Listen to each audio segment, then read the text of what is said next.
So, good evening, everyone. Welcome to today's session. Our topic for discussion today is different types of M&A structures and how to decide on the most optimal M&A structure given the circumstances and facts according to your different cases.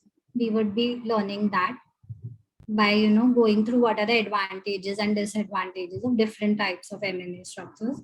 Before we proceed with the class, I would just like all of you to just pay attention on the screen. I'm sharing this website page of Khaitan and Company. So if we see one of the major practice areas is corporate restructuring, in which their major deals which they have undertaken is this Reliance Jio Infocom Limited, which was related to mergers and acquisition. Then the Tata Global Beverage deal, which was also an acquisition of consumer product business of Tata Chemicals. And their third major deal was in relation to Harita Seating Systems, which was basically involved composition scheme of amalgamation. So we can see all their major deals relating to corporate restructuring involves mergers and amalgamation. Now, if we also have a look at the website of CAM, in they one of their even pioneer practice area is mergers and acquisitions, and even they have undertaken quite huge and successful deals in relation to this, which was one was Hindustan Unilever, which you all can see on the screen, acquisition of GlaxoSmithKline Consumer Healthcare by Hindustan Unilever. Then there was a deal of merger of Bharat Financial Inclusion with IndusLand Bank, which was first merger of a non-banking financial company with a microfinance institution. Now we can also have a look at this job description. This is basically a job description of Atlas Law Partners. So if you have a look at this, the job title over here is an associate, and the roles and responsibilities mentions that you can, work with an M&A team in their law firm, and the preferred skills which they are putting up in this job description is drafting of various commercial agreements. So throughout this course, we have learned MOU, NDAs, joint ventures, and we would be learning more such sort of commercial agreements in our upcoming classes. And we also, in our weekly exercises, always keep questions on drafting of legal opinions as well. So this is a skill which we all should learn, and our class would be centered around this today. I'll just quickly take you through the class structure as well. So, the class structure for today would be the most common methods of transferring a business undertaking, the acqui-hire transactions, how they work, what are the advantages and disadvantages of different modes of restructuring, that would also be taken up in our class today. And then how would you decide on which is the most optimal method of a business transfer? So after this class, you would be in a position to decide, which method of M&A you should opt for a given situation. So Renuka, we can roll out the welcome poll for our students. So we have got quite good responses. Many of you have not attempted the last assignment. Any specific reason for that?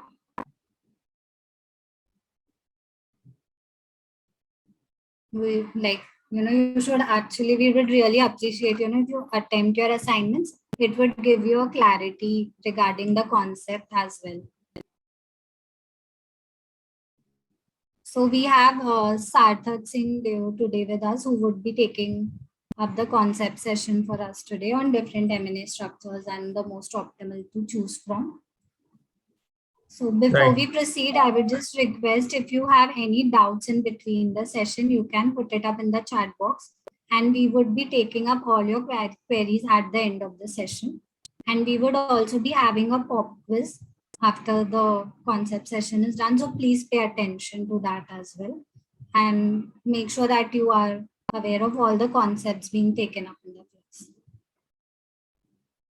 So I think we can start with the Hello, good evening, everyone. So, like Komal, Good thank you, evening. Komal and Renuka, for laying out the structure for today. I hope I'm audible Yes. Yes, and good my evening. screen is visible. My screen is visible. Yes, sir. Yes. Okay, perfect. So thank you all for being here. So, what we're going to discuss today is the different types of M&A structures and how you can choose the most, how you should choose the most optimal, the most suitable structure for any transaction to go. So before we understand like what will be the most optimal structure for any transaction that you can choose for, like it's based on a lot of considerations. It's based on the sector that you're operating in, the transaction, the sector in which the transaction is happening, the different kinds of tax implications that are attached to it. Different structures of M&A would have different tax implications associated with it. So there are all of these couple of things that you need to take into consideration as a lawyer before you can structure a deal. You can structure a M&A transaction. So the different structures, the kind of the most popular structures for mergers and acquisitions out there are like we've just discussed some of them in detail. One of them is an asset sale, right? So an asset sale is an itemized sale of asset of an entity in a bit by bit manner. So it's basically like you prepare a inventory and it's like you're selling whatever. You prepare a list of all your assets, you prepare an inventory, then you start selling them off like individually. Now what is to be kept in mind is that when you're selling an asset, like when in an asset sale, the legal ownership of the company isn't getting transferred anywhere. It is only the individual assets which are being sold off, right? So in this, individual values are assigned to each asset. Like you prepare an inventory, you assign individual values to each asset, and this is generally done to clean up the balance sheet, which is saddled with bad loans. Let's say you have acquired a lot of non-performing assets, and there are a lot of bad loans that you need to dispose of. That so some the banks have already written off, some you're still struggling with. So what do you do, right? So at this point, at this juncture, you can consider an asset sale. In an asset sale, the acquirer gets an opportunity to cherry pick the assets and liabilities that he wants to undertake. So this is a win-win situation for the acquirer, right? And so there are two terms that you need to keep in mind. One is the acquirer, the other is the target company, right? The target company would be the one which would be selling their assets, and the buyer would be the one, of course, the acquirer would be the one who would be buying those assets. Now, it's a win-win situation. Why did I say it's a win-win situation for the acquiring company or the buying company? Is because they get to cherry pick. Because what if you're talking about an asset sale, there are two entities which are involved. The one who is usually selling off their assets, right? I'm not saying it is always, but it might so happen. Usually what would happen is that the buyer would have an upper hand. The seller would most probably be selling it off, like I said, to write off some bad loans, or to simply, they just want to, it's a loss making division for them, or maybe it's a non-core it's a non-core production stream for them that they want to just, they just want to be done with, right? They just want to sell it off. So why is it a win-win situation for the acquirer or the buyer? Is because he gets to cherry pick what to take and what not to take. Like I said, more often than not, the buyer would have a upper hand in these sorts of transactions. The company is involved in selling those assets to the buyers, in return for which it receives cash. Uh, it's a very vanilla, plain vanilla transaction. It's a sale that's happening. There's a consideration, there's an offer, there is an acceptance, there's a sale. So now, what are the different advantages of an asset sale? Why should you go for an asset sale?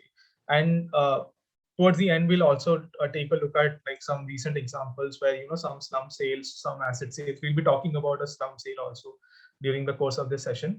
We'll be looking at a couple of those examples also, which have happened very recently.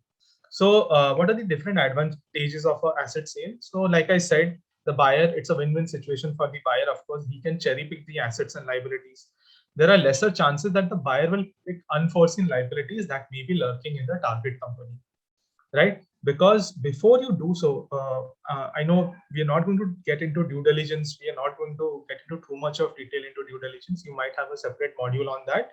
But before any of this transaction happens, you must have heard this term due diligence being used, in any transaction, be it a M&A transaction, be it a capital markets transaction, be it a project financing and infrastructure transaction. So due diligence, during the course of your due diligence, the buyer will be very, very thorough to try and see if there are any unforeseen liabilities which may come up. If you're cherry picking certain assets for purchase, you can't hear my voice. Lakshmi, am I audible now? Sir, your voice is audible. I think Yeah. Lakshmi, you can check your internet connection just in case. Yeah. Please do that. I'll also try to speak closer. I'm actually speaking closer to the mic, but any case, I'll try to also speak. Like I said, there are lesser chances of a buyer being unable to see any unforeseen liabilities that may crop up later. The buyer would carry out a very thorough due diligence, and during the course of that due diligence, there are different kinds of due diligence. I don't want to get into that. That's corporate and commercial due diligence, where you look at the the basic documents of the company, the constitutional documents of the company. You look at the MOA, you look at the articles of association, you look at the certificate of incorporation. Then there is financial due diligence, where you go through the balance sheet, you go through the financial statements. There is litigation. There's due diligence for litigation, right? So if there are any material pending litigations against the company or against the key managerial personnel of that company, right, and which is particularly associated with any particular division that is being sold off, any particular asset that is being sold off, is it tied up somewhere? So these are the couple of things which would come out during the course of due diligence, and that is why the buyer has an upper hand. That's, like I said, it's a win-win situation for the buyer. So sometimes, not always, the buyer can receive better tax treatment in comparison with stock purchases, right? So there is an asset sale, there is a stock sale, right? What we're talking about, a stock purchase over here. So a stock purchase is where you basically invest, you're buying stocks, you're buying shares of the target company, and thereby you're also acquiring a stake in its legal ownership, like you're acquiring a stake in its ownership itself. But how is it different from an asset sale? An asset sale is where you're not acquiring any stake in the legal ownership, in the ownership of the company, but you're merely acquiring selected assets of the company, individual assets. That's it, nothing more, nothing less. Are you guys with me till this point?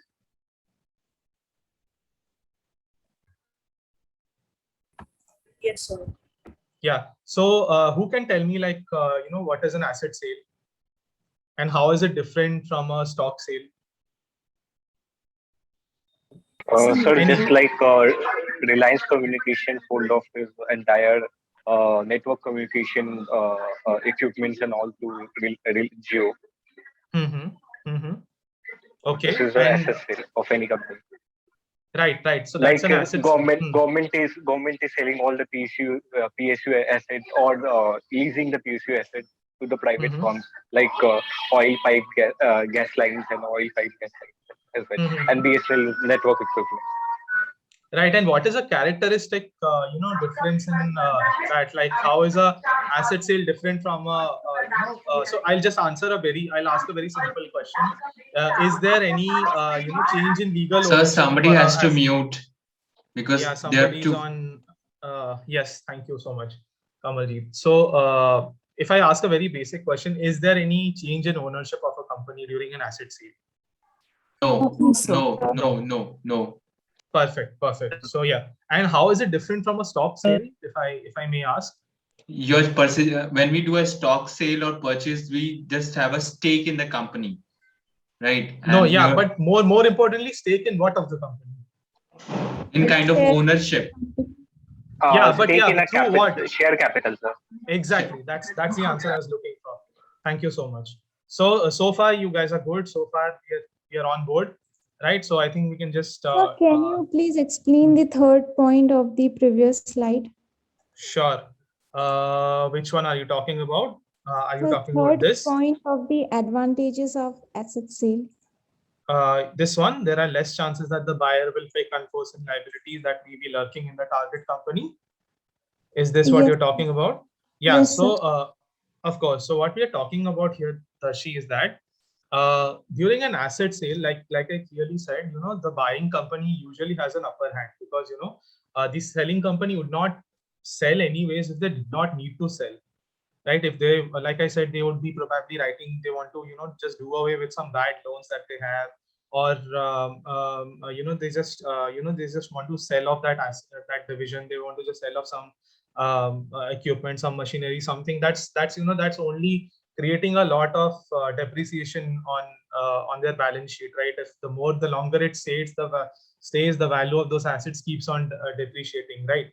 So when you're talking about individual assets, like you carry out when you're buying, when a acquiring company is buying assets from a target company, then they would definitely carry out a thorough due diligence exercise.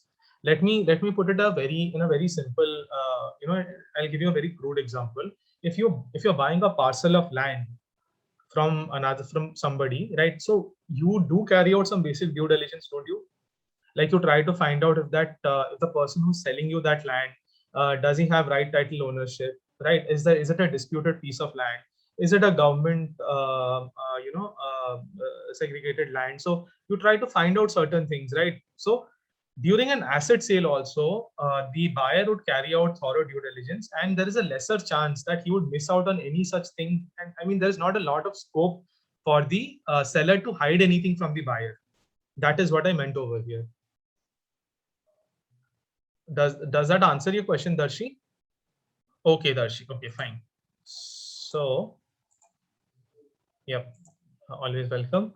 So now we are talking about the advantages of an asset sale. Let's talk about a few disadvantages of an asset sale. So an asset sale may lead to high impact tax costs for the buyer and the seller. Again, this would depend on what kind of asset are you selling. What is the stamp duty that is being paid? What is tax? The tax implications would be, they would come at different levels. When you're paying the stamp duty, when you're for the registration of for a particular for the particular transaction. So it will vary from a transaction to transaction, and an asset sale at times may lead to high impact tax costs both for the buyer and the seller. An asset sale also takes more time to close the deal as compared to other structures, right? So why did it take more time to close? It's very simple, right? It's very simple when you just you can think about it as a very simple buy and sell kind of a transaction. But sorry, does somebody's mic was on? You might think about it as, like I was saying, you might think about it as some very plain vanilla buy and sell kind of a transaction. But sometimes it might get more complicated than that. If you're just cherry picking and buying individual assets, that is where it takes the most amount of time, right? So if you want to cherry pick, you have to be very, very careful. Okay, which assets, which divisions do I need to cherry pick? What are the liabilities associated with it? Okay, if I'm cherry picking this particular division, or am I missing out on something else? Will it actually be profitable? Will it actually contribute to my business? How is it going to help me? So these are the couple of things, and then you negotiate on that when you're cherry picking, right? So like, anyways, the buyer would always have some upper hand, but even then, when you're cherry picking, you need to be very, very careful. The buyer needs to be very careful. He needs to carry out a very thorough due diligence exercise, right? So only after he has done all of these things will the transaction be effected. Will the transaction take effect? Will it be executed? So these are the couple of disadvantages of an asset sale.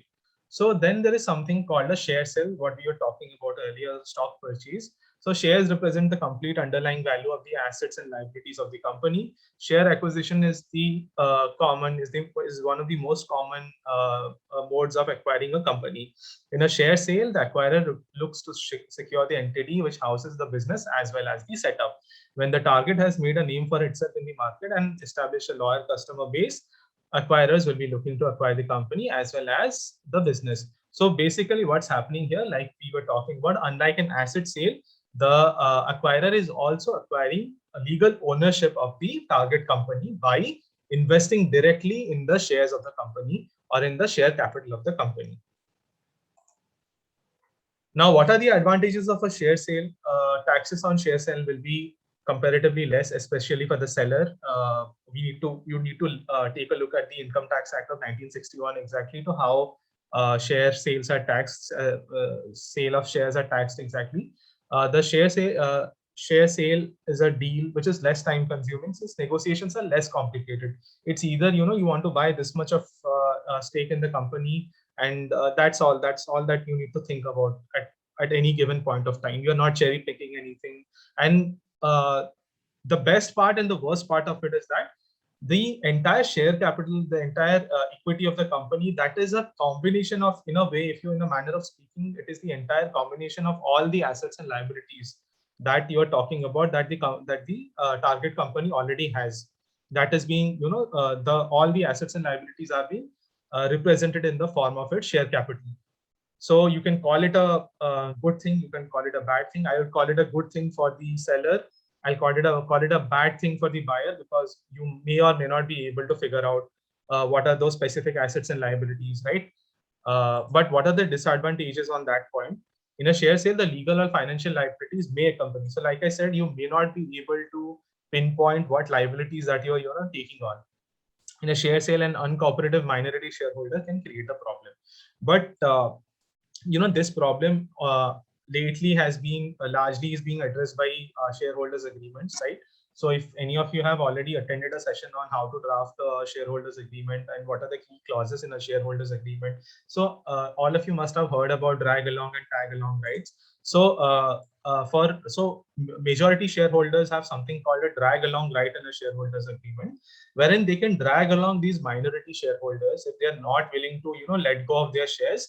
They can basically drag along them based on the contractual obligation that they have between themselves, and this problem can be remedied, right? This problem to a certain extent can be remedied through a effective shareholders agreement. A slump sale is where in a slump sale a business undertaking is transferred as a whole on a going concern basis. It is defined under section 2 subsection 42 C of the Income Tax Act 1961. It says a slump sale is a transfer of one or more undertakings in a lump sum consideration without assigning any specific value to any assets and liabilities. Let us just stop here for a second, and please let me ask you, what is the immediate difference between an asset sale and a slump sale? And there is a thin line of difference. Could any of you answer that question? Could any of you address that question? So in an asset sale, only a particular item is sold of the business, but in a slump sale, the whole business as an undertaking is sold. Right, that's absolutely right. And another thing that you need to keep in mind in an asset sale is that it's an itemized sale. You create an inventory. Each asset is basically assigned an individual price, right? But in a slump sale, what happens is that it's a lump sum consideration. Like you buy 10 things and you pay one price for it. Like it's a wholesale kind of a thing. If I put it very, very crudely, it's a wholesale kind of a thing that's happening. So this is where a lot of people, a lot of us sometimes get confused that, what is an asset sale? Whole undertaking. Thank you, sir. Thank you, Sarvesh. You have to purchase the bundle as decided by the correct purchase. Thank you so much. So that's the essential difference between. So it's basically a wholesale kind of a thing. And importantly, it's on a going concern basis. No cherry picking, nothing. None of that nonsense is happening, right? You can all that you have to do is it's like lena hai to lo, nahi lena to mat lo. This is what we are giving. This is the price what we are giving at on a going concern basis, and what we call is as is, right? So jaisa hai waisa hai, nothing more, nothing less, and you're paying this much for it, right? So in a slump sale, like we just talked about, what is the definition of a slump sale? The explanation 2 of section 242 clause C says that the value of assets and liabilities is determined for the sole purpose of, I was talking about different, tax implications in M&A structures. So it's for stamp duty, for registration fees, any other taxes which are payable during the course of the transaction. It shall not be considered as the value assigned to the individual assets and liabilities. Thus, for better understanding, slump sale has been explained as it is a sale of an undertaking on a going concern basis for a lump sum amount consideration and capital gains to be computed for undertaking as per formula. So what is capital gain? Capital gain, as some of you must have studied during tax law, is when the value of a capital asset increases during its sale. That is what we talk. That is what is exactly put down as capital gain in your balance sheet. So, and there is no GST which is paid during a slump sale. So why is a slump sale an effective? Do you think? I mean, before we get into this, do you think will it be an effective? Will it be an effective way of doing a sale? What would you prefer, an asset sale over a slump sale, or if so, why? Or if you prefer a slump sale, why would you do that? Can anybody, before we get into details, can anybody take a crack at that? So slump sale is less time. Manyata, sorry. I'm really sorry. You have been extremely helpful and you've been answering a lot of questions. I need somebody else to answer, and I'm going to take my pick. Okay, I'll take Shivani. Shivani, would you like to take a crack at this?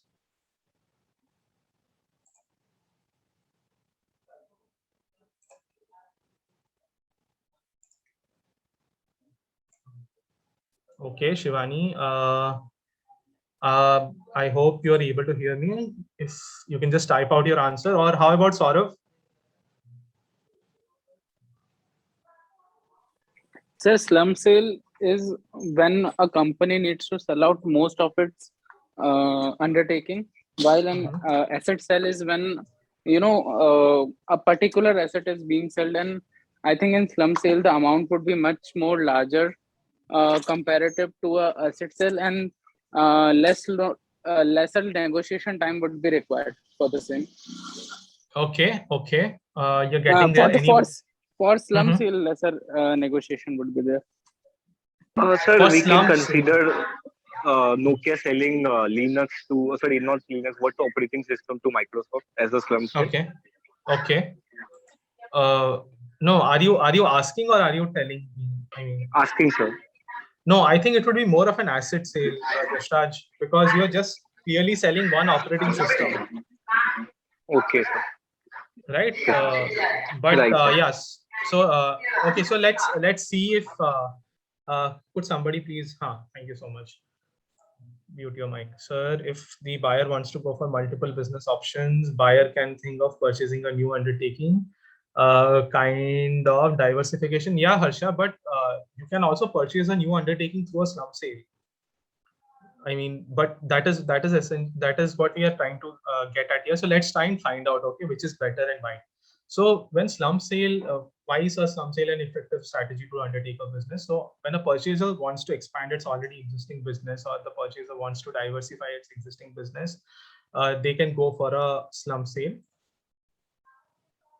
Capital gains point, Arushi, sure. So capital gains point is when a capital asset. So what is a capital asset? In companies, you would see there are capital expenditures, there are operational expenditures. Capital assets are basically those assets which are your fixed assets, right? So maybe machinery and certain equipment, buildings, and all of those things that they are calculated as capital assets on your balance sheet. So capital gains is when any gain that you're getting when you're selling, appreciation in that value of that asset when that is being sold, right? So that is what we are talking about here, that capital gains. I hope I answered your question, Arushi. Yes, sir. Okay, thank you. So when the purchaser wants to expand its already existing business, and when the seller wants to separate its core operation from non-core operations, when the transfer is not possible through merger or demerger, then slump sale can be considered as an effective way to do it. So like I was saying earlier on, so why would you prefer a slump sale? Can you please explain high impact cost point again? Anshi, can I take that up towards the end of the session, please? Ruchir and Anshi, if possible, I'll just take that up towards the end of the session. Yeah. So like I was talking about earlier, why would you prefer a slump sale over? So I mean, as an effective strategy, you can, there are different arguments for both of these structures that you can take. But if you ask me personally, in a slump sale, what would happen, like somebody correctly pointed out, I think it was Saurav. I think it was Saurav who pointed out is that, you can, it's going to it's going to cost you cheaper as opposed to an asset sale. You are paying you'll end up paying a lot for a asset sale for a particular asset or a particular division. But if you're buying it on an ongoing, going concern basis, and if you know what you're getting into, right? Maybe you are acquiring 10 other things along with the division that you actually want. As opposed to cherry picking, where you have to sit and negotiate a lot that, okay, I want this division and this division particularly. You do a thorough due diligence, then you go through a lot of negotiations. But in a slump sale, what would happen is that you can you can be very sly, and you can just, sort of target that one particular division that you always wanted to acquire. So if you're buying, it's like, if you're buying 10, if I put it very crudely, if you wanted to buy 2 apples, right, and you have to also end up buying 5 bananas with it, assuming that apples are costlier than bananas, and you're getting 5 bananas plus 2 apples at the cost of what 2 apples would have actually cost you, then I think in that way a slump sale is a good way to go, right? But of course, it will also come with its merits and demerits. Like, you may not always know what you are getting into unless you know the sector that you're operating in, unless you know the risks which are associated with it. You might not simply know what you're getting into in the first place. So yeah, the reason why economies of scale in slump sale as well. Perfect. Yes, Raghav, you're correct. So when slump sale, purchaser wants to expand his existing business, the seller wants to separate his core operation from his non-core operations. This transfer is not possible through a merger or a demerger, then slump sale can be considered as a transfer of business undertaking. So how is a slump sale effected or executed? It is effected through a business transfer agreement. Darshi, core and non-core operations would be, so you answer me this question. For a steel manufacturing company, what do you think would be its core manufacturing product? What would be its core manufacturing operation?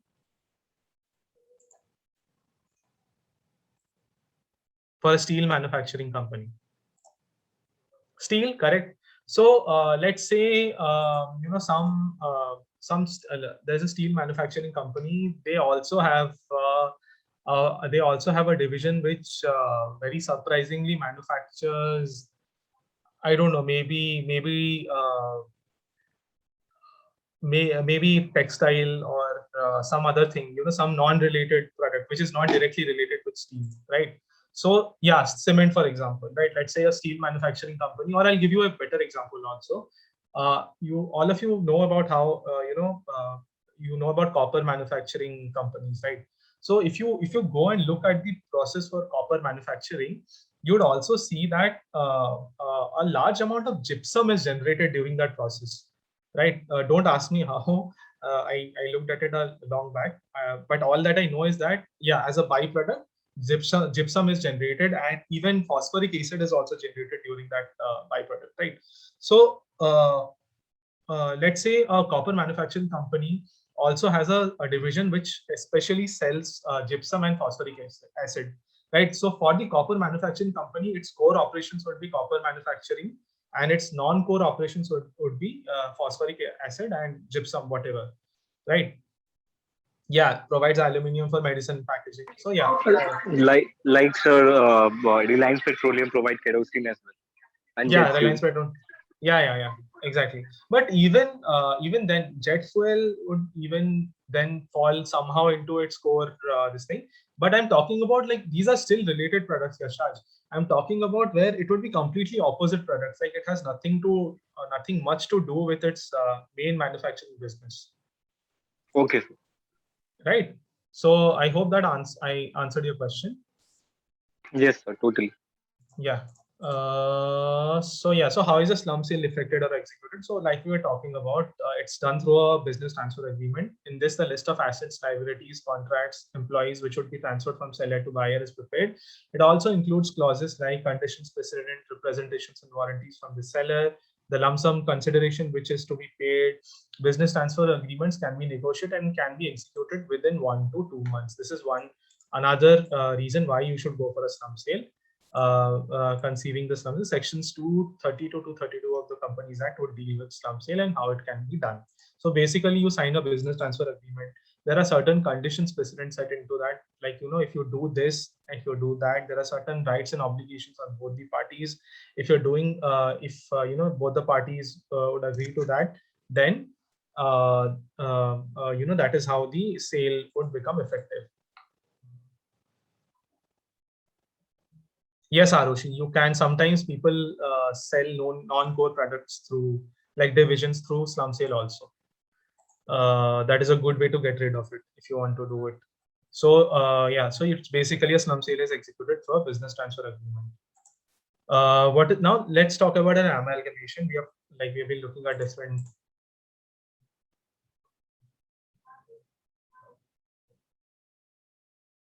Is Air India sale to Tata? No, it's not a slump sale actually. It's an acquisition.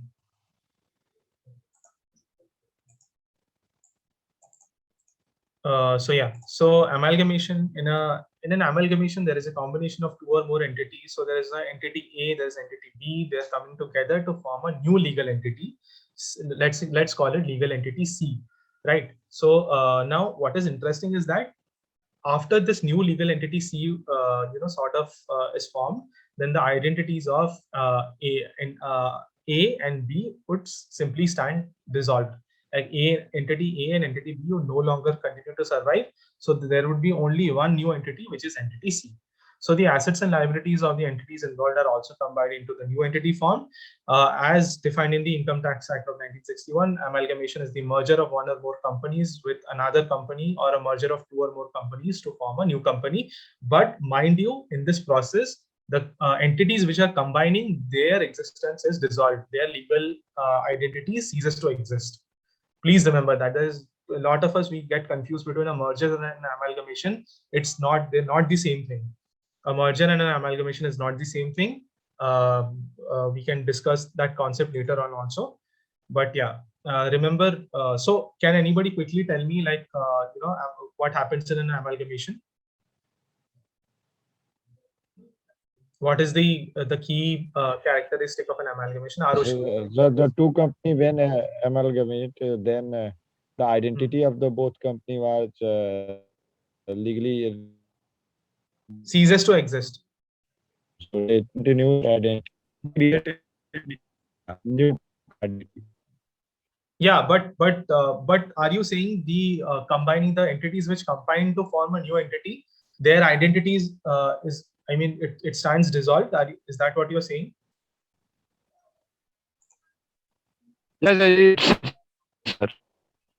Vipul, your voice is breaking up. Can anybody else take up? Arushi? For example, Idea and Vodafone mergers, where the amalgamation happened between the 2 telecom companies. Right. But it depends on the amalgamator whether they want to put the identity or not.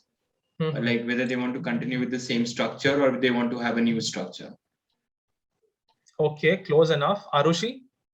So when 2 or more entity forms a new entity and the earlier entity identity just dissolves, like it's the brand new company, nowhere connected to the earlier entity structure. Right, it's a separate legal entity. Yes, sir. Right. So so what are the purposes of amalgamation? Why do you go for an amalgamation? You do it for gaining synergy, like Vodafone and Idea, larger customer base, both telecom operators coming together to sort of haul a larger customer base, avoiding competition in the market, increasing efficiency in the. So why do you compete? A company and company B, both of them are operating in the same sector, both are manufacturing downstream products. They say that, why should we compete against each other? If both of us combine today, we can, rake in much more profits and will be larger than ever. We can completely dominate the market, right? Yes, Vipul. So increasing efficiency of business, expanding business, building up goodwill. These are the reasons why an amalgamation is done. So also to reduce the risk of, you're mitigating risk by diversification. You're saving taxes. You're increasing shareholders' value. And rebrand itself. Yeah, you're rebranding it also. That's a great way. So I remember in 2010 something this one, there's this company called Tata Docomo was going big around 2010, right? Then there's this company Uninor. They went out of business altogether. I don't know with whom they had amalgamated here in India or how they are doing it. So yeah, that didn't work out for them, but I think that is what they were intending to do. They're basically trying to build their brand on something. So Sir, Hero Honda, yeah. Sir, would that not be considered creating a cartel? So yeah, this, of course, you have to take up approval from the CCI. The CCI will take, but what the CCI will observe is that, I mean, if you by itself, I mean, by both of you coming together, if you're able to control a significant chunk of the market, right? So I mean, that would depend, right? So what the CCI would examine is that are you in a position to engage in predatory pricing? As long as you're not doing something like that, I don't think there would be a problem, right? So if you're not, if today Ultratech and what is that other cement company? And Cartel would be more than two. It's not just two. Cartel would be more than two, right? So yeah. So if today Ultratech and what is that other? Let's talk about what is the next big cement company that you can think of, Binani or ACC, yeah, or Ambuja, whatever. If if they combine today, if they amalgamate today, like what the CCI would see is that are they in a position to indulge in predatory pricing? Are they really able to control a significant amount of the market? These are certain things that not just by the virtue of it, right? Not prima facie. Of course, the CCI can always approve or always deny, but there's this I'm just saying that there's this possibility there. All property of the amalgamated company becomes the property of the amalgamated company. So I mean, whatever whatever the properties of the combining entities, that all gets transferred into the new entity, into the new amalgamated entity. All liabilities of the amalgamated companies also becomes the liability of the newly formed amalgamated company, and shareholders holding not less than 3/4 of shares taken together of the entire shareholding of the combining entities of the combining companies will also become the shareholders in the newly amalgamated company, right? So in amalgamation, two or more companies combine to form a new entity. X and Y will wind up and Z will become the new entity, like Arushi correctly pointed out. So then there is something called an acqui-hire transaction. So an acqui-hire transaction is where it is a kind of transaction where a company is acquired for its people and not for its talent. You are not interested in the growth, in the size of the company. You are not interested in its share capital, but all that you are interested as an acquiring company, as an acquiring entity, is in the talent pool that that company has to offer. The people that they are working over there, maybe these people are sought after experts in the market, and they are very few in number, right? So let's say for today, people who mine bitcoins, people who are into mining cryptocurrency and Bitcoin. There are very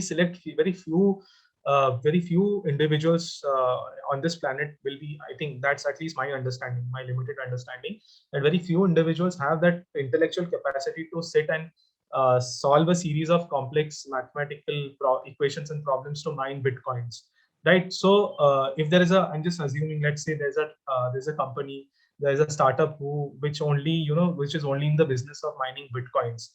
Then what am I doing? I want to acquire that startup because I'm not interested much in the size of their company. I'm not interested in their assets, not in their material assets, but I'm interested in the people that work there. So this is quite common in technology sector, and the acquirer is a mature tech company or a well-to-do startup backed by a venture capital firm. Typically, the acquirer acquires the whole of the team of a young startup. The acquirer, now why this is done is because even though it's a young startup, right, the people working there, they have the capability to deliver. They have maybe come up with an application. They have maybe come up with a software which has which has real-time applications, which has a lot of potential in it. So I, as an acquiring company, as an acquiring entity, I will look into that potential, that that software that has to offer. Then I'll also take into consideration the intellectual worth of those people. Right. So that is how an acquire transaction is actually carried out. So the acquirer, by looking at the performance of the startup, has the reason to believe that the team can work together and solve a unique market problem which is in sync with his vision of the company. It is, like I said, why you go for an acquire transaction, because it is easier for an acquirer to acquire a team from a young startup instead of hiring a team from scratch. You hire a young team of professionals, you train them, you pay them. But if you already have people who are experienced in that sector and they're already delivering, then you can just directly go and acquire that company, that startup. And it is basically done when the acquirer values their team and their talent and the skills more than the company and the business that they have helped build. An acquisition, on the other hand, is where the acquirer values both the business and the team associated with it. In my opinion, the acquirer is still paying to buy the unique idea in the case of an acquisition. But even, so one can also argue that in an acquisition, it can be, any acquisition can also be deemed as an acquired transaction by the very virtue that basically when you're buying a startup, you're also believing in that idea. Otherwise, you would not have bought that startup, right? You would not have invested in that startup. So, which sectors are more likely to go for an acquihire? Upcoming sectors like Internet of Things, blockchain technology, cryptocurrency, like cryptocurrency runs on blockchain, 3D printing, predictive analysis, augmented reality, artificial intelligence. Acquihire arrangement is a mixture of IPR assignments, transfer of various web assets, and employment agreements, right? So an asset purchase of typically tech-related assets of a startup is done, maybe websites, domain names, right?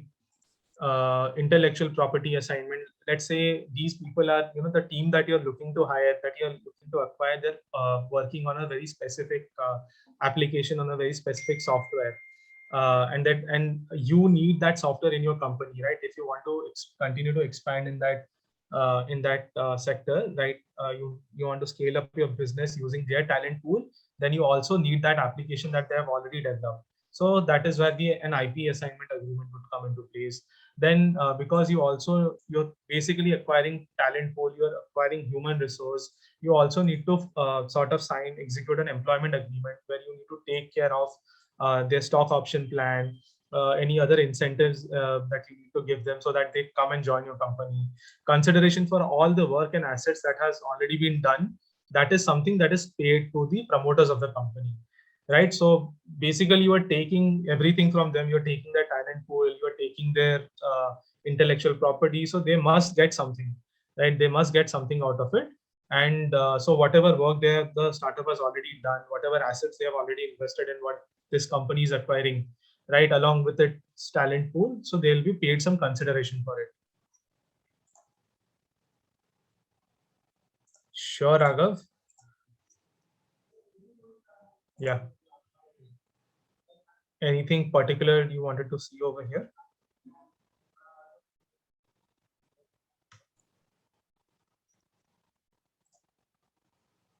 Thanks. Okay. In this case, the wishes of the employees are not taken into account. I mean, the acquisition is on entity level. No. In an acquihire, yeah, it is on an entity level only.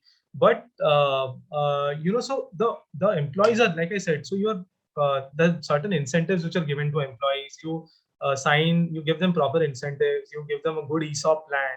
You sign employment agreements with them, right? So you are basically, think about it this way: they're given, they're basically paid something so much. They're paid so much of consideration in terms of salary and other incentives that no other company or no other firm would offer them at that point of time. Otherwise, why would they join, right? So, but yeah, you cannot force anybody to come and join, right? So out of, let's say there's a team of 5 people, if 3 people want to join and 2 people don't want to join, then sure, who will be considered as the real employer. So once the company, the target acquiring company, who once they acquire it, they will be considered the real employer. So I wanted to ask one more question related to that only. Yeah. So we have generally seen that few software companies generally transact for example, I am an entity who is running business, business of let's say transportation, and I wanted a software which is already developed by TCS. So so when I want that software to be applied in my business, and I am currently requesting them to allocate few of their employees to facilitate me in running that software. So that facilitation, will that also amount to acqui-hire or? No, that can be a strategic alliance. You can do a strategic alliance. You can sign a business cooperation agreement with them, or this thing. You can sign a strategic alliance agreement with them, and wherein you specifically agree that TCS and your company, they are willing to collaborate for a very specific project, which is whatever it is that you want to run. Like you want to hire those people for a certain amount of time, maybe 6 months, 7 months, 1 year, right? So they will come, they will help you operate that software. Then they will train employees that you have. They'll train your employees also. So joint venture, yeah, you can do it. You can also consider it a joint venture. You can either call it a strategic alliance. Strategic alliance is kind of a joint venture. This thing, it's kind of a joint venture enterprise also. Like you can do a JV agreement. You can either do a strategic alliance agreement. I mean, that depends on what is the duration, what is the nature of your project, how much till what amount of time you're willing to employ those people. So that is how it will be. And if you're going for a joint venture at all, how long do you intend to keep going for that, right? So I mean, how long do you want that joint venture to be to remain in effect? Yes, these are a couple of things. Yeah. So consideration for, like I said, all of that. Then there's a demerger, which is a splitting up of. So can we call it a service agreement as well? Like I am taking services from TCS. See, all three of them would become different things also. So for a service agreement to be executed with TCS for that specific project, TCS must already be providing its services in that domain. Right. So then what would happen is that they will continue to remain in the employment of TCS, right? And you are only executing a service agreement with them for a consideration. So it's a very simple thing. Then you are doing something for like TCS is. So it's not the people that you are concerned with anymore. You are now concerned with TCS. So TCS is providing you a certain a service for a certain period of time, and you are paying TCS for that. Okay, sir. And TCS is paying those people. Right, sir. But if you want those people to come work with you in a true sense, like they'll work in your office, they'll work closely in close knit teams with your own existing employees, that they'll come on your payroll, right? Yes, sir. So then it might take the shape of an acqui-hire transaction. I mean, not an acqui-hire, because then you have to acquire it, but you can either do a joint venture or you can do a strategic alliance with them. Okay, sir. Understood, sir. Thank you. Yeah. So the demerger is splitting up of a company into a new entity. It offers either to function independently or to be liquidated. The demerging company does not need to be a subsidiary of the parent company. It is done for splitting up, for specialization, and to expand entities. The splitting of an entity can be either called a spin-off, it can be called a spin-out, or a starburst. It's basically like you would have seen in those science classes how a amoeba basically splits into two. My biology is a little bit old, but yeah, that is what I remember from my school days, that how an amoeba basically splits into two. Right. So that is how a demerger basically happens. Budding in amoeba. Sorry? Budding in amoeba. Pseudopodies. Yeah. Thank you so much. So it generally means that the company gets divided into a separate entity. After the demerger, the spin-off company gets the assets, intellectual properties, technologies from the parent company. So as per the IT Act, demerger means a transfer pursuant to a scheme of arrangement under sections 392 to 394 of the Companies Act 1956. So yeah, during a demerger, all the property of the undertaking being transferred by the demerged company immediately before the demerger and after becomes the property of the resulting company after the demerger. So I have a doubt regarding this. When the demergers happen, how the shares or the assets or the liabilities being distributed or being transferred between the two? Because ultimately, when demergers will be happening, A will be dividing into A1 and A2. So how the property being shared? Can you clarify over that?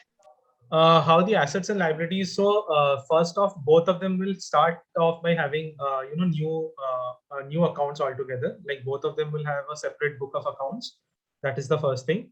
The second thing is that they will agree, like after this new entity which is being demerged. So both of them will again agree that okay, this is what you're taking, this is what I'm keeping. Like these are the assets that we are giving to you. So the as we'll also discuss like shortly, why the reason a demerger is done is that times is because if you want to wind up a company, right, you divest it, you demerge it into smaller companies, then you wind it up, right? So it's not as if there is a lot of there's not a lot of profit making which is going on in the first place. So the entity which is being demerged and the parent company, they will sit and they will figure out that which of these assets, which of these liabilities, they'll sign an agreement, of course, and accordingly they'll decide like what are those assets and what are those liabilities, what are those intellectual property assignments that the new demerged entity can take.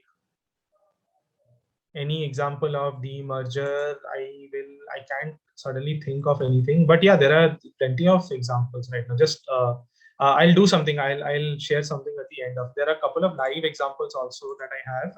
I'll discuss that then. I will discuss a couple of. Yeah, there is a. Oh, right here. I do have something. Thank you, Arushi, for reminding me.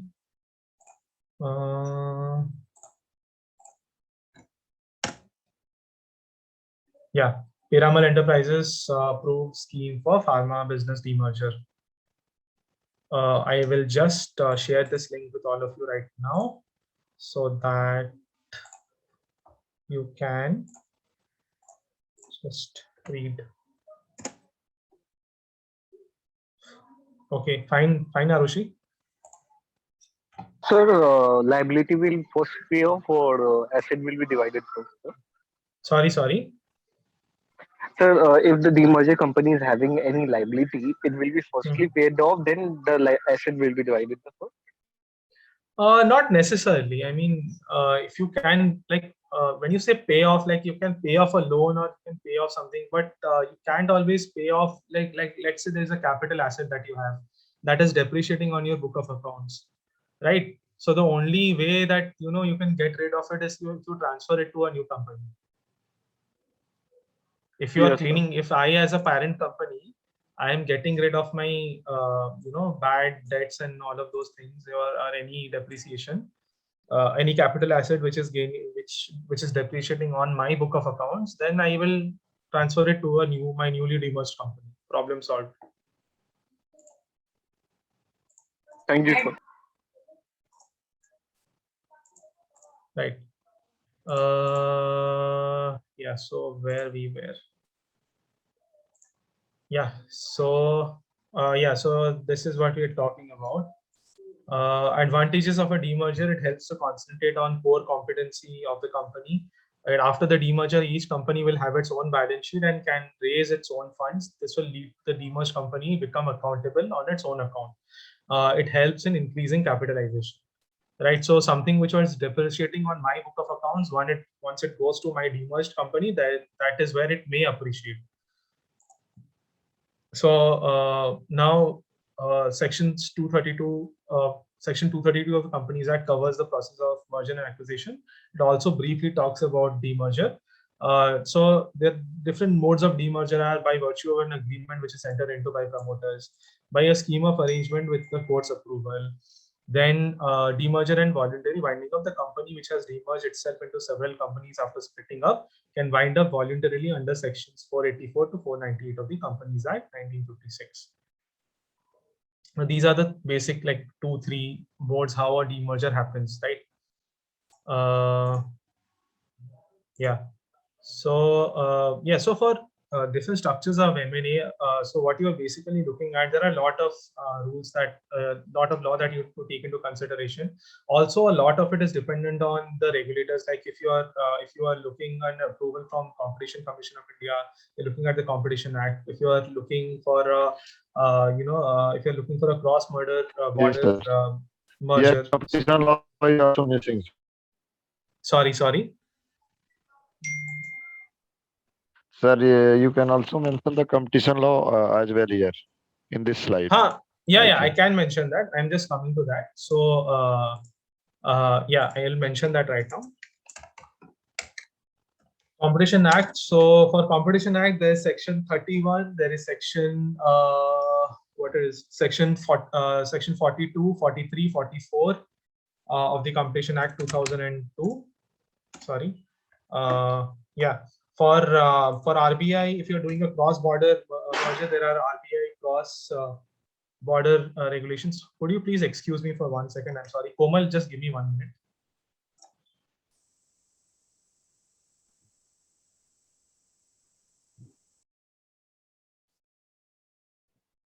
So can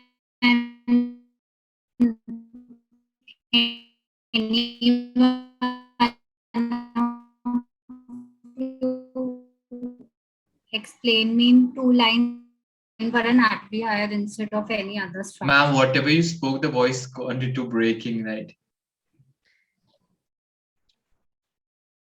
I was just asking, why should we consider, going for an acqui-hire transaction than some other structure? Better talent pool, most importantly. Okay. Any other point? Despite of hiring a team which has to be trained from scratch, like we already hire a experienced team which can work better and generate more profit for the company. Correct. So Sarthak is back. Sarthak, you may continue. Yeah, thank you, Komal. Apologies for the interruption. So yeah, like I was talking, there are different regulators. You're looking at SEBI, you're looking at RBI. There are the RBI FEMA cross-border regulations 2018. Then there is Compromise, Arrangement and Amalgamation Rules 2016 under the Companies Act 2013. There is SEBI SST Takeover Code. There is SEBI LODR. There are foreign direct investment policies that you need to keep in mind. And of course, you have to keep in mind the Income Tax Act. This is basically the legal framework that you'll be looking at largely. So can you just clarify more about ancillary rules related to Companies Act so that we can write it down? Sure. Why don't you take it down? Compromise, Arrangement and Amalgamation Rules 2016. I'll just type it out here. So we're talking about the Compromise, Arrangement and Amalgamation Rules 2016. Right.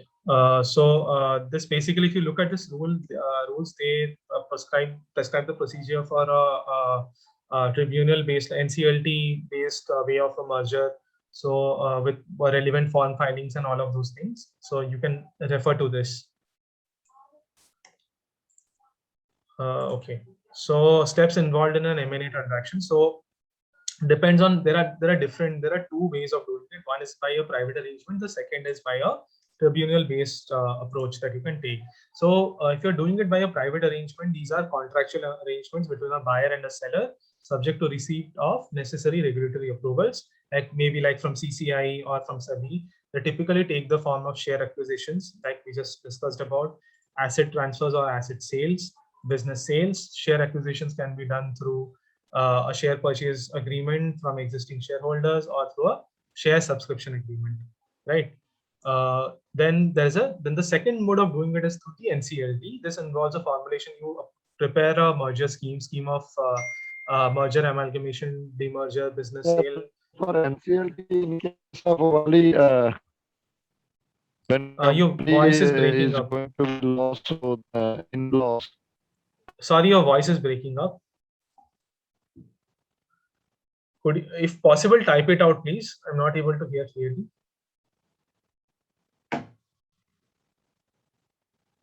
Yeah, while you type out, I'll just continue. Please type out your query in the this thing. So through the NCLT, it is basically through the National Company Law Tribunal. So you draft a scheme of merger, amalgamation, demerger, or sale. Company going to sorry Vipul, I'm not able to. Are you asking when does a company go through the NCLT mode? Yes. So a company will go to an NCLT mode basically when both the parties which are involved in the transaction, they're very,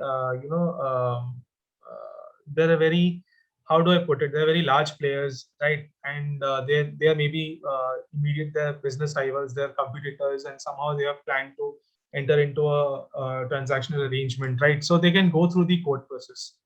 So either they can do it if you think like, if they think they can do it through a private arrangement, they can do it through a contractual arrangement. That is the amount of trust, that is the amount of cooperation that they think that they can secure, then they will do it through the contractual mode. If not, then they will go to the NCLT, which would be a sort of a neutral approach.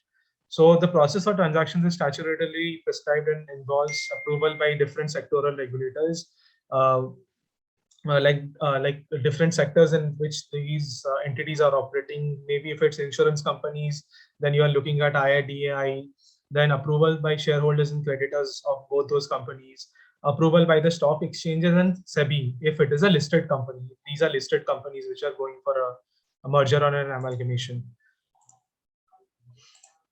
Yeah. So the M&A process typically commences. So the documents that you need to execute is, one is a memorandum of understanding, right? So although this is not a very essential document, which records the preliminary understanding, broad scope and intention of the parties. Sometimes this is also covered within the term sheet itself. So the first thing that you draft and execute between both the parties is a MOU. Then you draft a term sheet. A term sheet. Or I mean interchangeably, you can do a term sheet, then do an MOU, but which records the preliminary understanding, broad scope and intention of both the parties with respect to the proposed transaction. The term sheet is usually non-binding in nature, save for certain provisions such as exclusivity, confidentiality, and governing law, unless the parties specifically agree otherwise. I mean, most term sheets are, they're basically non-binding in nature, but sometimes even you can, to say for the paucity of time, you can even hold that term sheet to be binding, right? Anyways, there are certain clauses which will always be binding, like confidentiality, exclusivity, and governing law. But there would be times when you can consider it binding in itself. The term sheet can itself be considered as a binding document if the parties have agreed to it. In addition to a term sheet, confidentiality agreements are typically executed to secure any information which is exchanged during the course of the transaction, due diligence, and negotiation. Such agreements contain standard exceptions like disclosure required by applicable law, the basic standard exceptions to a disclosure, non-disclosure agreement, right? So anything which is already in the public domain, anything which is mandated by law to be disclosed, right? So what else? If anything which is mandated by a court order, these are a couple of things which are accepted from the purview of a non-disclosure agreement. In the context of transaction involving a listed company, corporate resolutions may be required before due diligence information is shared, and a term sheet is usually non-binding to avoid triggering mandatory tender offer requirements. So what is a mandatory tender offer requirement is when the acquiring company will basically make a bid to the shareholders of the existing company to buy their shares, right? So that is basically taken care of during this process, during this time when you're negotiating, before any due diligence information is shared. So what kind of information are you sharing? Is it unpublished price sensitive information that you're sharing? If it's UPSI, then will that give the other party a upper hand? Then if it gives a upper hand to the other party, to the acquiring company, to the acquiring entity, then they might make a bid for the shares of the existing shareholders, because all that they will come and tell you, you have so much, you have so much of liabilities, your stocks are not doing well, or there is a problem here, there's a problem there. So we are just making you a bid, and this is the bid that we are making, you either accept it or you reject it. So they are legally entitled to do that. So in order to avoid that, you have to sort of pass certain corporate resolutions before you share any sensitive information with the acquiring company. Under the Indian takeover, that is SEBI SEST regulations, a mandatory tender offer is required if a party agrees to acquire shares or voting rights above certain thresholds or agrees to acquire control. So financial, then who are the key players in a M&A transaction? Your financial advisors, right? Bankers and chartered accountants and all of those people, tax advisors, then legal advisors, external and internal, like domestic legal advisors, external consultants for specific tasks such as valuation, title verification. Like let's say you're doing some land diligence, right? You're carrying out a land due diligence. You want to carry out due diligence on some parcels of land for a company, right? So you want to come up with a due diligence report for that. So you identify and you hire some external consultants for that particular assignment. Then the key regulators, like we talked about, SEBI, NCLT is actually more of a forum, not a regulator. The Competition Commission of India, the Reserve Bank of India, then specific sectoral regulators, like there is IRDAI, then Director General of Civil Aviation. So yeah, these are your key regulators for an M&A transaction. Let's take a look. Like this is one that we have already taken. This was an example of a demerger. We can take a look at a couple of other examples also based on what we just discussed today.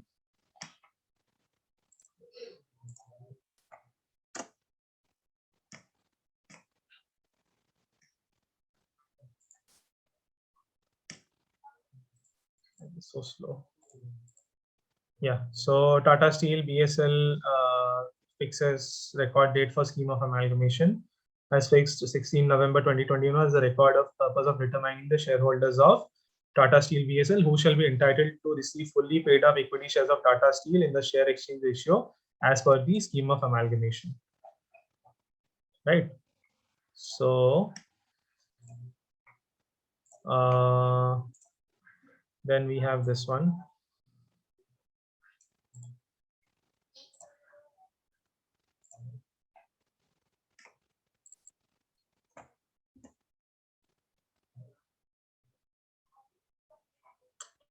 Sanofi receives consideration of 587.64 crores for sale of its nutraceuticals business. So this was an asset sale actually. So Sanofi India completed transaction. Sorry, this was a slump sale. My bad. Slump sale and transfer of company's nutraceuticals business on a ongoing concern basis to Universal NutriScience on September 29, 2021. So these are a couple of examples that you can see. I will just post these on the chat. Just a second. Komal, do you want to do the quiz right now or after the exercise, after we discuss the exercise? No, so we would discuss the exercise first and then we'll have. Sure. Just a second.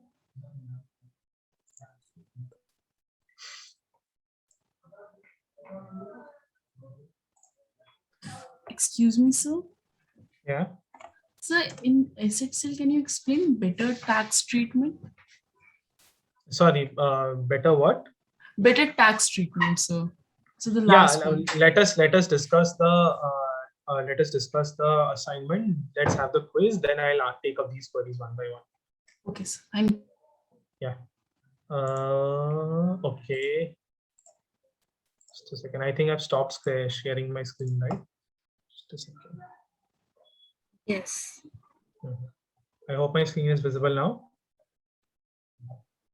Yes. So okay, so what's happening here for the first exercise on a suitable method for transfer. Serum Institute of India Private Limited is an Indian private limited company which has registered office in Pune, engaged in the business of manufacturing several life-saving and antiviral essential drugs, and has recently acquired the intellectual property of a vaccination. CHADOX1N-COVID-19, COVID, let's call it COVID vaccine, right? So produced by a group of researchers of Oxford University that has shown a demonstrative effect in preventive treatment of COVID-19. Orchid Chemicals and Pharmaceuticals. Orchid is another company, also its registered office in Pune, closely associated with Serum, being originally founded by the current promoters of Serum. However, post the exit of the current promoters of Serum, Orchid is undergoing liquidation. Recently, Orchid's manufacturing facilities were closed down owing to default to its employees, electricity department, and other creditors. At present, the total assets and liabilities of Orchid standard as follows: 210, and this is the total liabilities that we're talking about.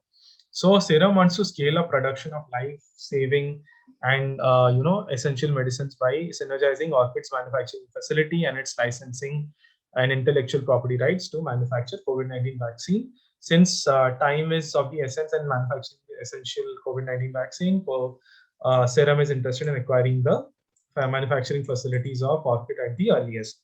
So the Serum has provided you with the following brief. Orchid owns several manufacturing facilities for different products, including several herbal and Ayurvedic medicines, FMCG products. Serum is particularly interested in acquiring its manufacturing facility located in Pune, which is necessary to scale up the manufacturing of COVID-19 vaccine in the shortest interval of time.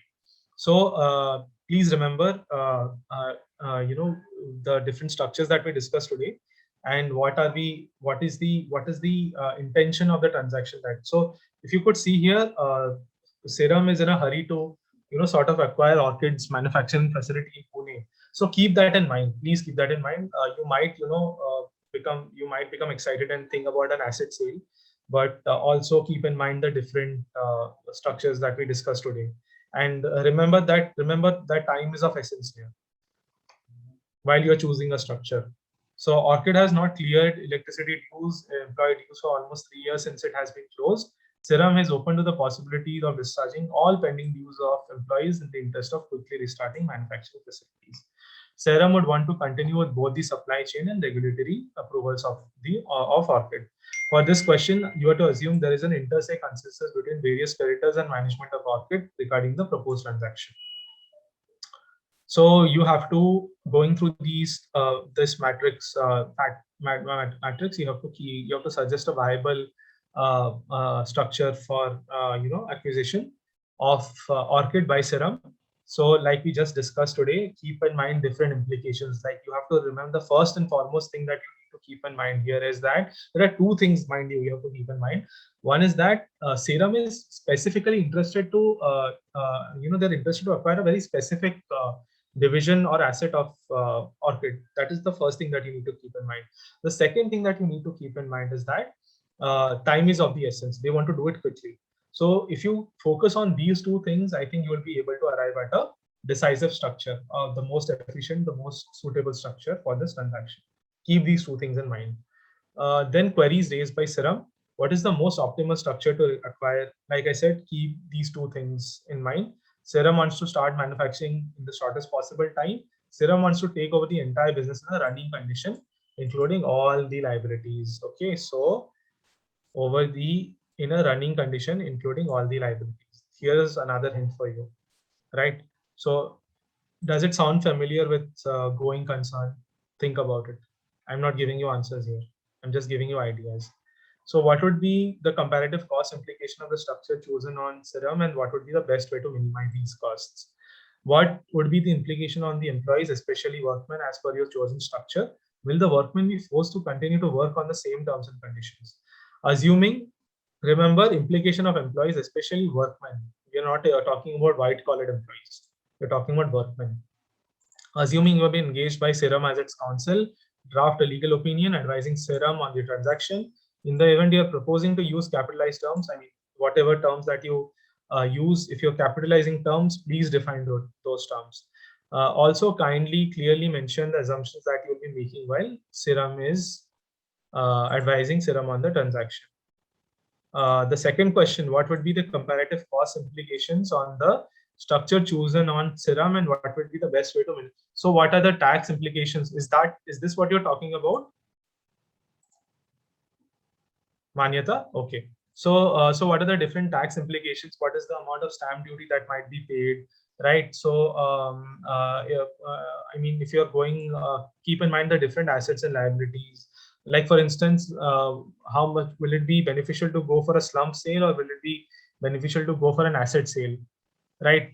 So these are the couple of things that you need to keep in mind. So if you go for an asset sale, then each of those assets has to be priced individually. They will be valued individually.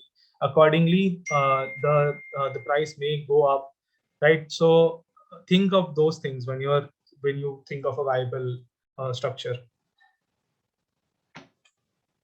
Basically, wherever you can minimize costs, wherever you can minimize. If you think that going through a particular structure you can minimize tax, then please go for it. If you think that by going through a particular structure you can maybe sort of avoid capital. I don't know. You can avoid some sort of how do I call it? You can cut down on some unnecessary costs, like which might be incurred during a lengthy transaction. If I can put it very subtly. So those are things. Even on your financial advisors, even on your counsels, think about it from that perspective. Even I also had the same follow-up question which I asked when you were telling us about slump sum sale, where you mentioned that we do not have any GST cost during slump. Yeah. I'll take up those two questions. I'll take up Okay, that. sir. I remember those questions. I'll take it up. Wait. Exercise on acquire transaction. So DHAT, a company in the business of connecting farmers to suppliers and buyers, has identified VisaMart, a platform that builds farm management solutions for farmers for acquiring. VisaMart owes most of its success to the innovative approach and goodwill of its co-founders, Mr. Hirendra and his team. They are thus keen to retain the team at VisaMart, who can continue to develop and integrate the innovative solutions and vibrant culture VisaMart has been known for. Right. So, okay. So the collaboration is further lucrative for DHAT, as it will not only provide them with the necessary skill set to expand, organize their business, but will also ensure access to new regions. And so there are two things that you have to keep in mind here. They want to acquire the team that's working at VisaMart. They also want to expand they want to access new regions and farmer networks where they do not enjoy a substantial market presence. So DHAT is proposing to acquire employees of VisaMart and also secure their rights in the transaction based on the factual matrix. What shows the deal would be structured to achieve the benefit underlined with the least transaction cost, right? So we did discuss about this, the kind of transaction where you are more interested in the human resource of the entity rather than their capital, their material assets. So think about it from that way. Then what are the different considerations? Kindly provide us with different pros and cons of possible restructuring solutions. What are the different considerations that we keep in mind before proceeding with the transaction? What are the critical rights that we have to negotiate with VisaMart to get intended benefits on the transaction? Right. So what are the different considerations that one should keep in mind before you proceed with this transaction? Do you need to sign any IP assignment agreements? Do you need to sign any employment agreements? Right. What more do you think? Any other ancillary agreements that you need to sign? So think about it from a holistic perspective. Then analyze the acquisition. Write a short note on key strategic aspects involved in the acquisition of Akash Educational Services by Byju's. Place this note on your LinkedIn account and tag everyone. Ramanuj, Abhyuday, Komal, Jayantika ma'am, Yash, Sapna, Sneha, Shikhar, Komal, and Renuka. This is what the exercise is all about. Once, I think Komal, if you want, you can roll out the poll and then we can take queries. And then I can take the feedback and then we can take queries. Yes. So guys, we will be putting the link of the pop quiz in the chat box. So before we do that, just I want you to remember two things. You will be having 8 minutes to attempt this. And after 8 minutes, we would be closing the response to the quiz form. And the top 3 responses, like the first 3 responses we received, would be given marks in your weekly score sheet. Okay, so be quick and attempt the quiz. Renuka, you can put the link in the chat box. Remember, top like first 3 responses will get the extra scores in your weekly score.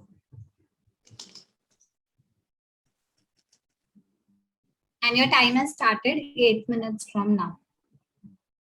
So once you have attempted the quiz, you can just type a yes in the chat box so that we know you have attempted. And if you want, you can even put up your scores in the chat. Great going, guys. 13 responses so far in just 1 minute. Very good speed. Okay, so Ruchira has scored at 25, Harsha 25, Anshi 25. Most of you have got 25. Great. Alifia has scored 25. Manyata, good. You have also scored 25. I can see that some people have joined just now, so I'm pasting the link again. So whoever has joined, they can click on the link and attempt the quiz. Only 30 responses so far. Please attempt. We are like around 53 people in the session. Come on, hurry up.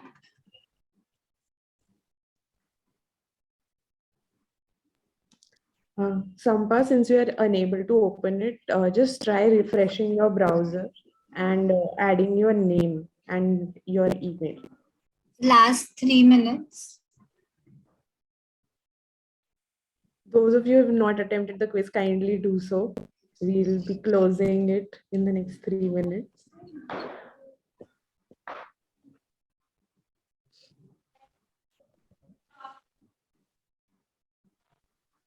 You just just attempt it. It's okay even if you score less. It's not a problem. Just to test whether you have understood the concept or not.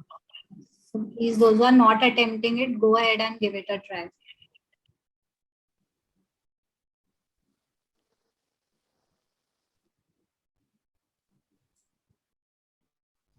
A lot of you have scored out of marks, so great work there. We're hoping to see some really great assignments. Okay, for 40 responses. There are a few more people left who have not attempted.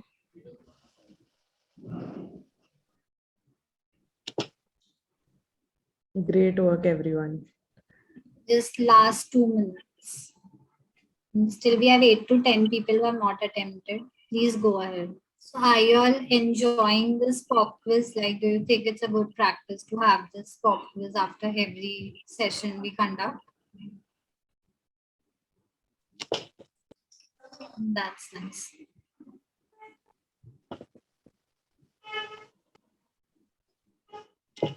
Okay, last minute, and then Renuka, we would be closing the responses. Yes, Ruchi, that is the whole purpose and the basic idea of having this quiz. Thank you. Should we close the responses, ma'am? Yes, we may. I will share the link of the Excel sheet in the chat box. So we would be, Renuka would be putting up the link in the chat box. You can view your scores on that sheet. Till then, Sarthak, we may continue with our feedback for the last. Yeah. Thank you so much. So I'm very happy that most of you have scored well. You've done great, so that shows that you will be paying attention. Yashraj, any reason why did you score 15? I just want to understand if there's something that you could not understand. Sir, I was attempting very fast and I haven't seen the question. That is why. Fine. But otherwise, you think that you understand those concepts, right? I was not able to open the link. Then link open, and I saw that most of the people already submitted, and most on top of the three will get the score. I just. Okay. Fine. Great. That is, please don't make it a criteria, for not attempting. Even if the top 3 have submitted, we would appreciate all of you to attempt the quiz. So don't, keep that in mind while attempting. Great. So everybody scored mostly 25. Great. I'm very happy. Nimisha, do you think that's what happened with you? The same thing which happened with Yash?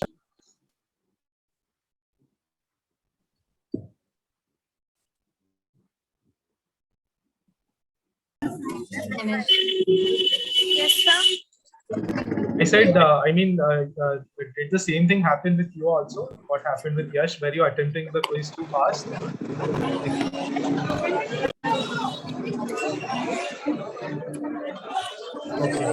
I think Nimisha's... There is a lot of disturbance. Maybe you yeah. can type out the You can type it answer. out. Yeah. You can type it out. Arushi, on your query on... I am not able to understand your query. If you can just frame it and drop me an email, I'll answer over there. Can you explain interest to be paid lender on ECB or glimpse? I'm sorry. Okay, you had a query from the ECB session? Is that what you're getting at? Yes, sir. So while I was reading the document on LMS, there was a slide that interest can be paid to a lender on ECB. So how we need to pay the interest to the lender? So that I can't understand. So that. Okay, sure. Okay, I'll drop you an email. I think I already have your email ID, right? I answered. I think it was you or no? I answered a query to Anshi. No, so not me. So fine. Just drop me an email if you don't have my ID. And this is my ID. Drop me an email. I will answer that. Thank you, sir. No worries. Always welcome. Here you go. So just drop me an email and I'll answer it. Sorry, not this. Yeah. Okay. So this is Simranjeet's assignment that I'm looking at. This is the one which I found. So everybody has done a good job, of course. Not saying that you didn't do a good job, but this is what this is closer to what I was expecting. Right. So right off the bat, you see what Simran has done. She has given a background. Right. She has given a brief background, a brief statement of fact. So one thing that what Simran could have done is that she could have. Simran, are you there here? Are you there in today's class? Yes, she's here.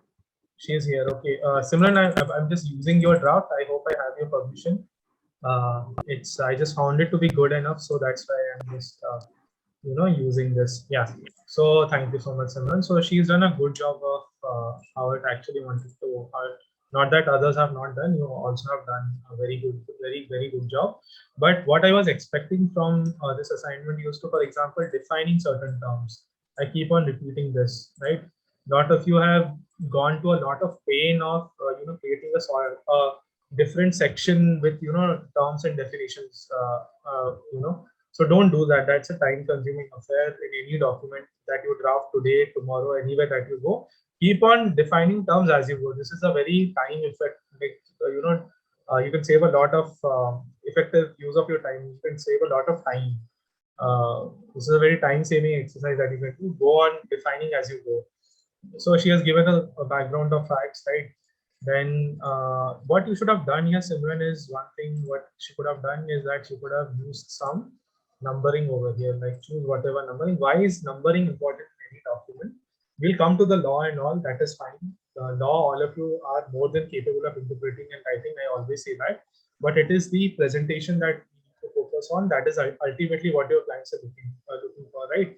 So you could have numbered it, right? So numbering is important is because if you're cross-referencing certain sections within the document, right? So let's say I'm referring to, referring to response to query 1. So I can number this as something, right? If I'm sending it through email or whatever, I can respond.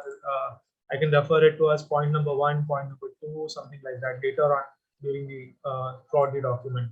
That is one thing that I can do. So even if you're sending it to an email format, please do number it. What should you do when you're sending opinions through an email is first draft it on a Word document, right? Use everything, formatting and everything that you want to do it on a draft Word document. Then copy paste that thing on an email, then send it across. That is, it will take a bit of time, but it will ensure perfection. So she has given her background, she has defined everything. Another thing Simran could have done here is that he could have given the applicable legal framework, like in very short. I know this is an email opinion, you don't want to get into too much of details, but if you could have just given a brief applicable legal framework framework, like what FEMA regulations, what master directions, what RBI master directions you are looking at, what circulars and notifications you are looking at. If you could have just given that, that would have been great also, but fine, no worries. Then she has given out queries that need to be addressed, right? Then she has gone on to answer each query. So one thing that you can do is, if you're sending an email query, you can do something. You can just write your query over here and you can type out your response. Like in an email response, it is ideally done like that. You just type out your query, then you put in your response over here. That's it. So yes, CGIL is available for eligible for availing and using ECBs for the opposite purpose, but under which, and as per the new ECB framework, fine. Have you defined ECB framework anywhere? See.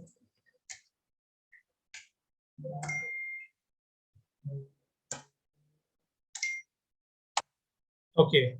You need to define, Simran. If you are using ECB framework in capitalized terms, new ECB framework, then you could have maybe defined RBI master directions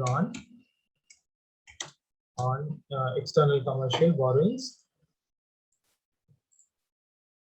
Yeah, on ECB, and then you could have just gone on using it throughout the document without any hassle at all. This will make your life a lot easier, right? Once you've done this, so then you are using it. So then you could have just done this. Go on, just replying after each query response. So yes, CGIL is eligible for availing and using ECBs for opposite purpose. As per the new ECB, it will be also advisable if you could point out to the specific provisions under the master directions, any specific regulation rule that you're talking about. Please point it out over here. Any sectoral, any threshold limit that you're talking about, just expand a bit on that, right? We understand it's eligible, but why is it eligible? As per the master directions. So everyone, please take a note of this through all of your assignments. Please also refer to specific provisions of the law. That only just saying yes or no is not enough. So what would happen is that if you do send something across like this, your client would immediately come back and say, okay, could you please tell us, could you please show us the law? Could you please tell us, which rule you are referring to? Because this is our understanding. This is what we have heard. What we have understood. So please refer to regulations, like directly refer to the rule. Yeah. Then okay, CGIL can use the fund required via, again, like do the same thing. Stated purpose utilized under the new ECB framework. Again, if you haven't defined FDI, please define FDI. Then yes, CGIL can approach this bank in Zurich and receive money as a loan, because any country which is in accordance with norms of FATF is an eligible lender. Okay, fine. Under the new ECB framework, just remember to write that here. Yes, due to prior relationship with the terms of fresh ECB might be favorable. This you need to consider before you write something like that. Think about it twice. This is more of a factual, thing. I appreciate what you're trying to do here. You're trying to use facts over here, but be careful before you write something like this. Because yeah, this is something that the client already knows. If they have a favorable relationship, merits of the case will be considered. Of course, they will be considered.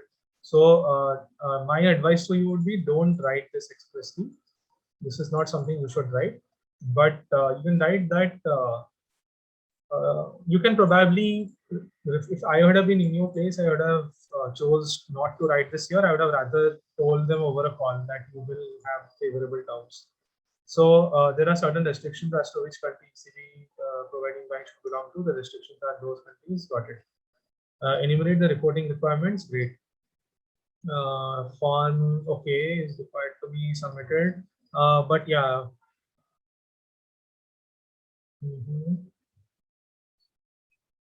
The report action, got it. But what about the duration of reporting?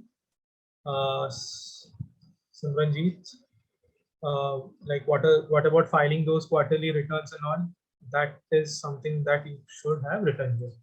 Otherwise, this is all fine.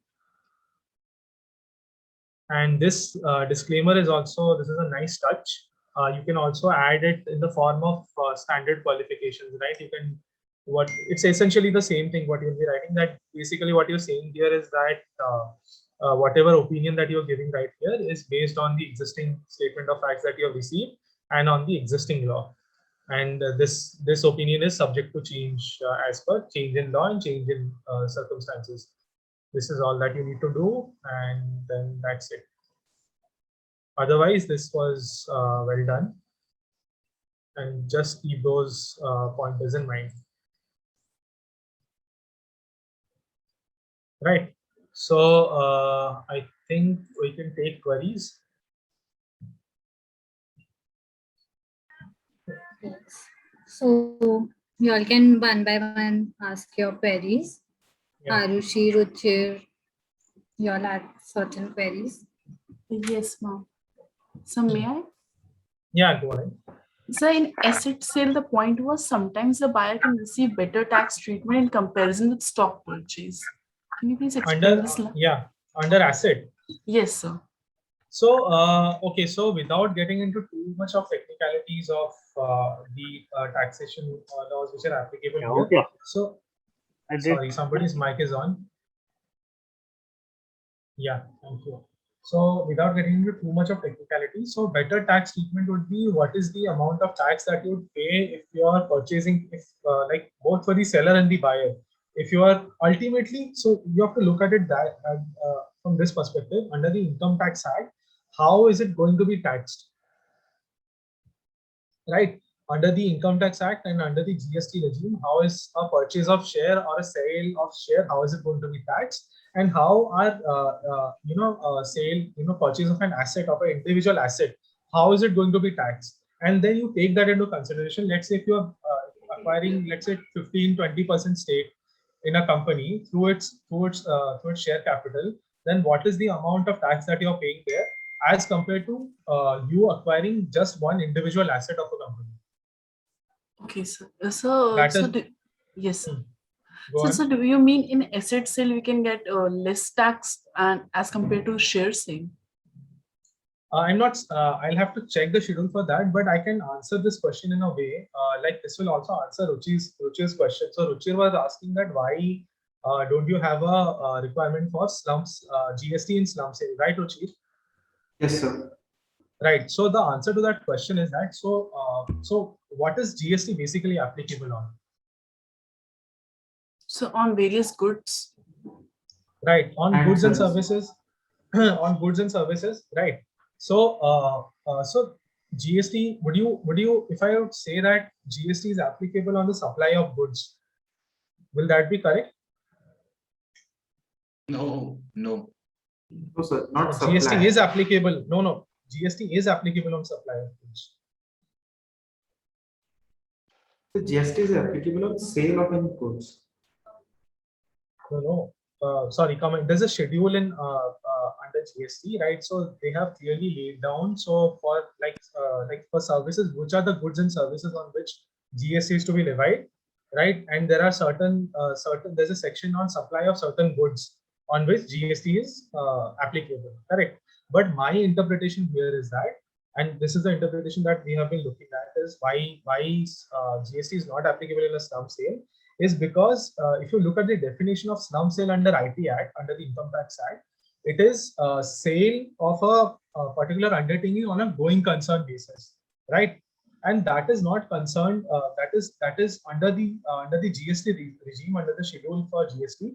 That sale on a going concern basis is actually considered as a supply of service and not as a supply of good, which is why it is not taxable under the GST regime. Understood, sir. Right. So this is mentioned in schedule. It is. You can check that schedule also. I can't remember the specific entry, but you can check the schedule. So slum sale is. Can you repeat that? Slum sale. Yeah, I'll be sharing my PPT with you. But slum sale is the transfer of a business undertaking on a going concern basis. That is on an as-is basis. Right. Okay, So, Arushi, so coming back to your question, so that is how you decide, like, how is it going to be taxed? So I'm not saying that one is more than the other or one is less than the other, but when you're basically trying to figure that out, that is what you could take into consideration, which would cost more, which would cost less. Okay, sir.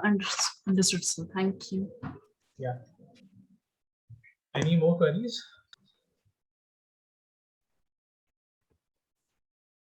Anyone has any further queries?